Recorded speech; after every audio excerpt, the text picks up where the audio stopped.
Please give Andre Koen a Sherbrooke County welcome. Who said who? So any folks need post credits at all? Post credits? Okay, cool. Then I won't have to read this. I will ask though, those of you who are behind the middle row, behind the middle, if you can just come one seat up, I'd appreciate it. Just one seat up. So if you're wondering if you're in the middle, you are. Thank you, front row. They beat you. I see that. You guys are going to be on the front row. That's her boss. Oh. I told you to join me. And she told you to join her. And, yeah. Okay, Endless. never mind. Just joking. All right. Well, thank you. So my clicker is right here. So my name is Andre Koen, and formerly I was the diversity coordinator for Anoka County. I now do stuff on my own without any supervision, so it could be pretty dangerous. And so in the training, I'm going to ask you to be participatory. I'm going to ask you questions. Some will be rhetorical, but you will know when they're not. Okay? And so I want to start off with this video, and then we'll get started. Any questions before we begin? No questions? Oh, I know. Why do you think you're here? What training were you here to participate in? Cultural competence. Okay, cultural competence. Okay. Did you have any expectations? Anything that you wanted to see happen? Any conversations you wanted to have? Stop picking on those people. Anything you wanted to have happen? Yes, ma'am. I don't know if this is going to answer your question, but I know that our county is getting more diverse, and so there's customs and things that people have that maybe we can learn some of that so we're not offending people. Okay. Cool. I won't address specific groups, but I will tell you how not to offend people. So we'll talk about that, yes. All right. Other questions? Other questions?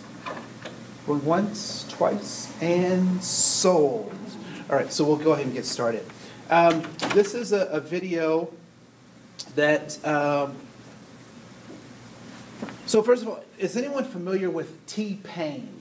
Has anyone heard of that T-Pain? Okay, so he's a singer, hip-hop music dude who uses computer animated voices and stuff. And so he comes up with really deep, thoughtful lyrics like, I'm in love with a stripper. Really deep, thoughtful, right? On the same plane as Solo Cup, Red Solo Cup, right? So the same kind of deep thought that goes into this. But so he uses this computer animated voice to make these songs, and I figured if T-Pain uses it for evil, I can use that same thing for good. So the video you're going to watch is a person I think most of us are familiar with, and there is an automation to a computer digitized voice, so it may be difficult to understand. But I also have a subtext to that, so you can read the subtext. Hopefully, at some point, you'll get acclimated to it. And so I want you to pay attention to some of the themes that are mentioned in this video. So what are some of the themes? What are some of the aspirations or the hopes, the dreams that the speaker has in this particular presentation? All right? So without further ado, we will start.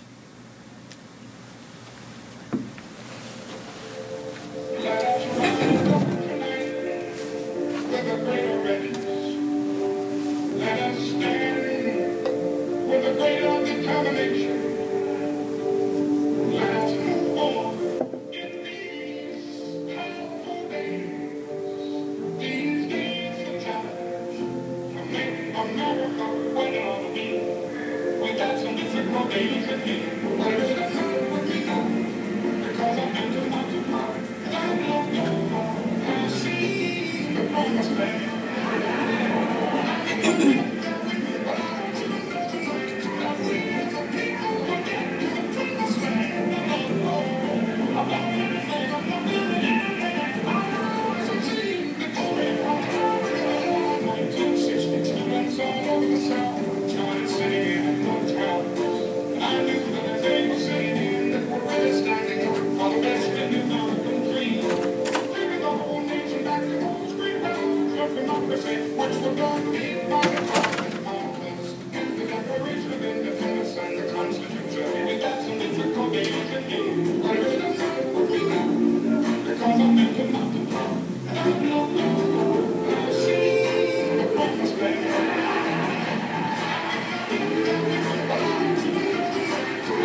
All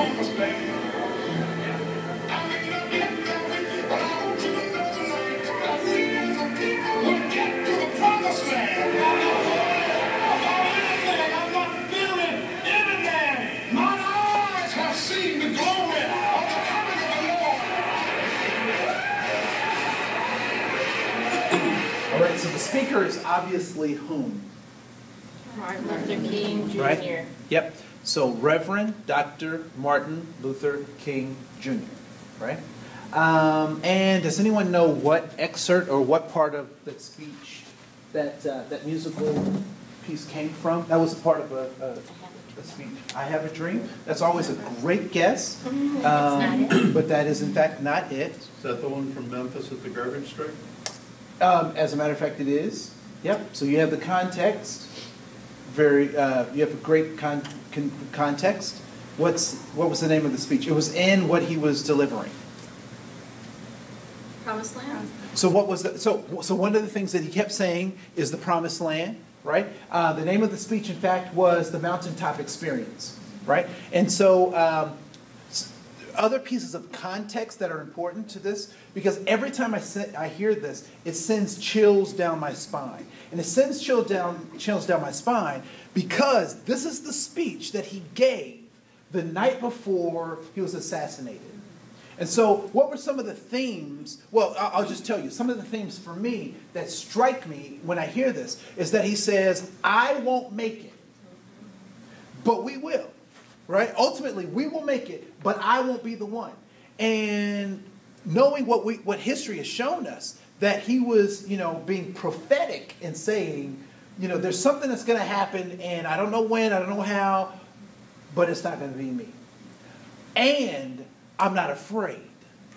I mean, that was the other part. I mean, how many of us would have a premonition and know that our demise is coming soon and be fearful? Right? So some of the things I think, I don't know if you've known a person with cancer who survived with cancer. I think the level of, and this isn't even a word, but the braveness that they have to continue to fight and to look that thing in the eye and say, I'm going to overcome it is amazing. Because I wonder what I would do faced with the vision of my end, right? But that's not what Dr. King says. And so why do you think he uses words like the Promised Land? And why would he call this particular speech the mountaintop speech?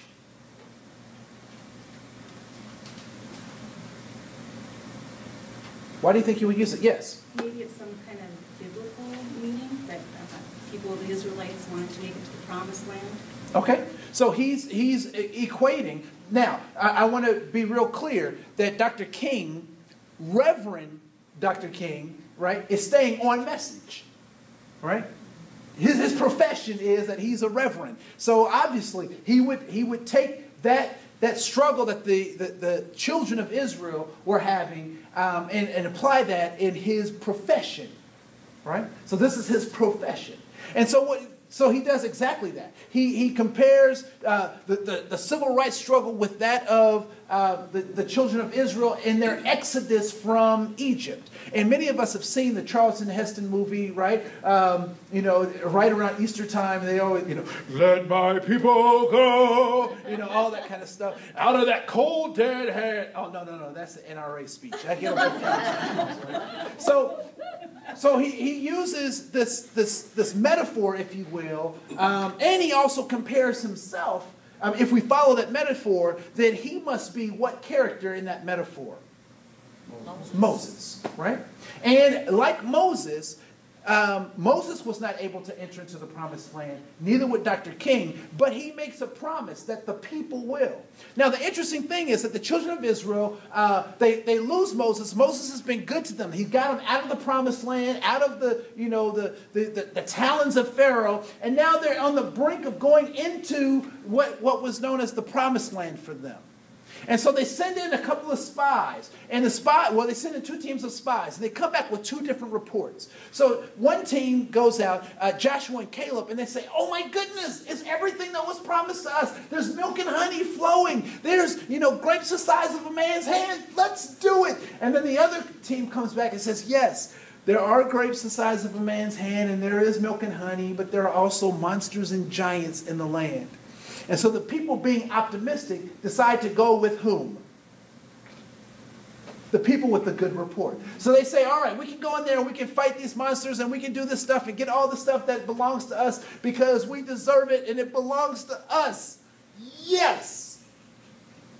But in these battles, they start getting tired and weary. And they start complaining to Joshua and Caleb, when Moses was here, we didn't have to fight any monsters. When Moses was here, we would just he would send bread from heaven. When Moses was here, we blah, blah, blah, blah. So they were constantly complaining to Joshua and Caleb. And so with this leadership challenge, what do you think Joshua and Caleb had to do to really help the people? What do you think they did? What did they have to do? They had to remind the people that Moses is dead. The way Moses used to do stuff is not how we're going to do it because I'm not Moses.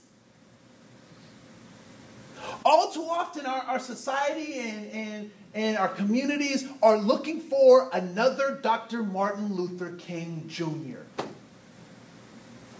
His DNA was very unique for the time that it was needed.